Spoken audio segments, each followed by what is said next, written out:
दोस्तों स्वागत है हमारे एक और नए वीडियो में। दोस्तों इस वीडियो में हम संस्कृत का प्रथम पाठ जो आपका मंगलम है उसके सभी महत्वपूर्ण ऑब्जेक्टिव प्रश्न को देखेंगे। ठीक है, तो वीडियो को शुरू से लेकर अंत तक जरूर देखिएगा। चलिए वीडियो को स्टार्ट करते हैं। तो पहला प्रश्न है, मंगलम पाठ के रचनाकार कौन है? जो आपका मंगलम पाठ है उसके रचनाकार कौन है? महात्मा विदुर है कि महर्षि वाल्मीकि है कि महर्षि वेद व्यास है कि कालिदास है? तो इसका सही उत्तर हो जाएगा ऑप्शन सी, महर्षि वेद व्यास है। ठीक है, आगे चलते हैं। तो हमारा दूसरा प्रश्न है, उपनिषद के रचनाकार कौन है? उपनिषद के रचनाकार कौन है? महात्मा विदुर है कि महर्षि वाल्मीकि कि महर्षि वेद व्यास या कालिदास? तो जो आपका उपनिषद है उसका भी रचनाकार महर्षि वेद व्यास ही है। ठीक है, ऑप्शन सी इसका सही उत्तर हो जाएगा। आगे चलते हैं। तो तीसरा प्रश्न है, मंगलम पाठ में कितने मंत्र संकलित है? मंगलम पाठ में कितने मंत्र संकलित है? 10 है कि 8 है कि 5 है या 7 है? तो इसका सही उत्तर हो जाएगा ऑप्शन सी, 5 है। ठीक है, कितने? 5 है मंत्र संकलित है मंगलम पाठ में। ठीक है, आगे चलते हैं। तो चौथा प्रश्न है, अणु से छोटा कौन है? अणु से छोटा कौन है? आकाश है कि आत्मा है कि परमात्मा है या संसार है? तो अणु से छोटा क्या हो जाएगा? तो अणु से छोटा होता है आत्मा। ठीक है, आगे चलते हैं। तो पांचवा प्रश्न है, किसकी जय होती है? किसकी जय होती है? सत्य की होती है कि असत्य की होती है कि क्रोध की होती है या मोह की होती है? तो हमेशा सत्य की जय होती है। ठीक, ऑप्शन इसका सही उत्तर हो जाएगा। आगे चलते हैं।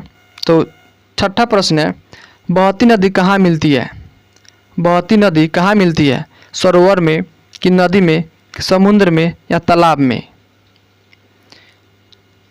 तो इसका सही उत्तर हो जाएगा ऑप्शन सी, समुद्र में मिलती है। ठीक है, बहती नदी कहाँ मिलती है? समुद्र में मिलती है। ठीक है, आगे चलते हैं। तो सातवां प्रश्न है, जंतु के हृदय रूपी गुफा में क्या स्थित है? जंतु के हृदय रूपी गुफा में क्या स्थित है? तत्व कि शरीर कि देवता या राक्षस? तो जंतु के हृदय रूपी गुफा में तत्व स्थित है। ठीक है, ऑप्शन ए इसका सही उत्तर हो जाएगा, तत्व। आगे चलते हैं। तो आठवां प्रश्न है, ब्राह्मण को प्राप्त करने के विषय में बताया गया है। इनमें से किसके माध्यम से हम ब्राह्मण को प्राप्त कर सकते हैं? तो इसका सही उत्तर हो जाएगा ऑप्शन डी, मंडको उपनिषद द्वारा। ठीक है, आगे चलते हैं। तो 9वां प्रश्न है, देवलोक का मार्ग किससे प्राप्त होता है? देवलोक का मार्ग किससे प्राप्त होता है? सत्य से होता है कि असत्य से होता है, क्रोध से होता है या मोह से होता है? तो 9वां का सही उत्तर हो जाएगा ऑप्शन ए, सत्य से होता है। किससे होता है? सत्य से देवलोक का मार्ग प्राप्त होता है। आगे चलते हैं। तो 10वां प्रश्न है, सत्य से क्या प्राप्त होता है? 9वां प्रश्न था आपका कि देवलोक का मार्ग किससे प्राप्त होता है? तो सत्य से होता है। ठीक है, और आपका 10वां प्रश्न है कि सत्य से क्या प्राप्त होता है? पृथ्वी लोक कि नरलोक कि देवलोक या कोई नहीं? तो सत्य से क्या प्राप्त होता है?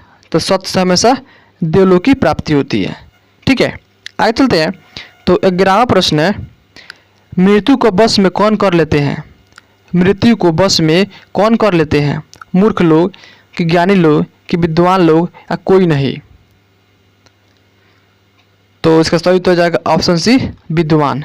ठीक है, आगे चलते हैं। तो 12वां प्रश्न है, किसकी जय नहीं होती है? किसकी जय नहीं होती है? सत्य की कि असत्य की कि क्रोध की कि मोह की? तो इसका सही उत्तर हो जाएगा ऑप्शन बी, असत्य की। ठीक, असत्य की जय नहीं होती है। आगे चलते हैं। तो 13वां प्रश्न है, उपनिषद में किस महिमा का वर्णन किया गया है? उपनिषद में किस महिमा का वर्णन किया गया है? तो इसका सही उत्तर हो जाएगा ऑप्शन डी, परम पुरुष का। किसका? परम पुरुष का वर्णन किया गया है उपनिषद में। ठीक है, आगे चलते हैं। तो 14वां प्रश्न है, उपनिषदों की संख्या कितनी है? उपनिषदों की संख्या कितनी है? 109 है कि 108 है कि 105 है या 111 है? तो इसका सही उत्तर हो जाएगा ऑप्शन सी, 105 है। कितना है? 105 है किसकी? उपनिषदों की संख्या है। ठीक है, आगे चलते हैं। तो आपका 15वां प्रश्न है, आत्मा के गूढ़ रहस्य की व्याख्या किसमें की गई है? आत्मा के गूढ़ रहस्य की व्याख्या किसमें की गई है? तो 15वां का सही उत्तर हो जाएगा ऑप्शन ए, कठोर उपनिषद में। किसमें? कठोर उपनिषद में की गई है आत्मा के गूढ़ रहस्य की व्याख्या। ठीक है, आगे चलते हैं। तो 16वां प्रश्न है, परमात्मा की महिमा का वर्णन किसमें किया गया है? परमात्मा की महिमा के वर्णन किसमें किया गया है? तो 16वां का सही उत्तर हो जाएगा ऑप्शन बी, ईशावास्य उपनिषद में किया गया। किसमें? ईशावास्य उपनिषद में किया गया है। आगे चलते हैं। तो प्रश्न है, ज्ञानी लोग और अज्ञानी लोग में अंतर किसमें बताया गया है? ज्ञानी लोग और अज्ञानी लोगों का अंतर किसमें बताया गया है, किस उपनिषद में बताया गया है?